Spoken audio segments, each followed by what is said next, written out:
রাত পেরোলেই আপাময় বাঙালি মেতে উঠবে আলোর উৎসব দীপাবলিতে। আর দীপাবলি মানেই শ্যামা পুজো। ইতিমধ্যেই শেষ পর্যায়ের কাজ চলছে শ্যামা পুজো কমিটিগুলির মধ্যে।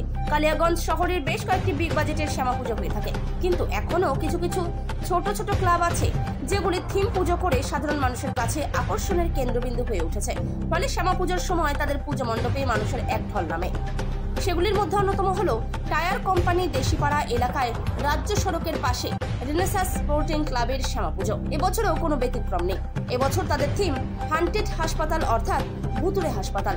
এবছর তাদের পুজো 19তম বর্ষে পদার্পণ করেছে। শেষ পর্যায়ের কাজ চলছে, যেখানে লোকাল ও বহিরাগত শিল্পীদের দ্বারা হান্টেড হাসপাতাল সাজানো হবে। শনিবার রাতে কিছু সময়ের জন্য পরীক্ষামূলকভাবে হান্টেড হাসপাতালে শো করা হলে সাধারণ মানুষের ভিড় উপচে পড়ে। আগামী সোমবার সন্ধ্যা থেকে খুলে দেওয়া হবে হান্টেড হাসপাতালের শো বলে জানান রেনেসাস স্পোর্টিং ক্লাবের অন্যতম সদস্য রাজা ঘোষ। আমার নাম রাজা ঘোষ, কালিয়াগঞ্জ রেনেসাস স্পোর্টিং ক্লাবের আমি সদস্য। এবং আমাদের এই বছরের 2025 সালের এবারে শ্যামা মায়ের পুজোর বিশেষ আকর্ষণ হান্টেড হসপিটাল। কেন এই ধরনের চিন্তা ভাবনা, কেন এইভাবে চিন্তা ধারণা?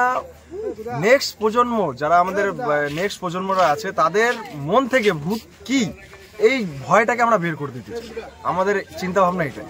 তো পুজো তো এখনো বাকি আছে, আজকে খুলে দিলেন। আজকে শুধুমাত্র 1 ঘন্টার জন্য রিহার্সেল করার জন্য, প্রেস মিডিয়া বন্ধু দাদা ভাইদের জন্য শুধুমাত্র রিহার্সেলের জন্য এটা শুধু খোলা হয়েছে। তো আগামীকাল কি চলবে? আগামীকাল চলবে না, সোমবার থেকে এটা মানুষের জন্য, জনসাধারণের জন্য এটা খুলে দেওয়া হবে সন্ধ্যে 7টা থেকে। কি মনে করছেন, কি আশা করছেন? আশা করছি এইবারও আগের বারের মতন কালিয়াগঞ্জের আপামর জনসাধারণ সহ জেলাবাসীরা যে হারে আমাদেরকে সমর্থন দিয়েছিলেন, এবারও সে সমর্থনটা আমরা আশা করছি।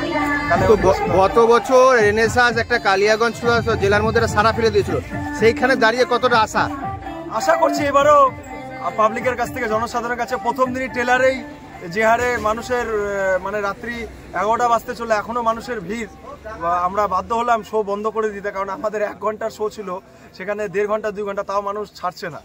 যারা যেসব শিল্পীদেরকে আপনারা এনেছে সেটা কোথাকার? আমাদের বাইরের শিল্পীরা রয়েছে, মালদার থেকে তারা আছে, রায়গঞ্জের থেকে কিছুটা আছে, কিছু কালিয়াগঞ্জের আছে, সব জায়গায়।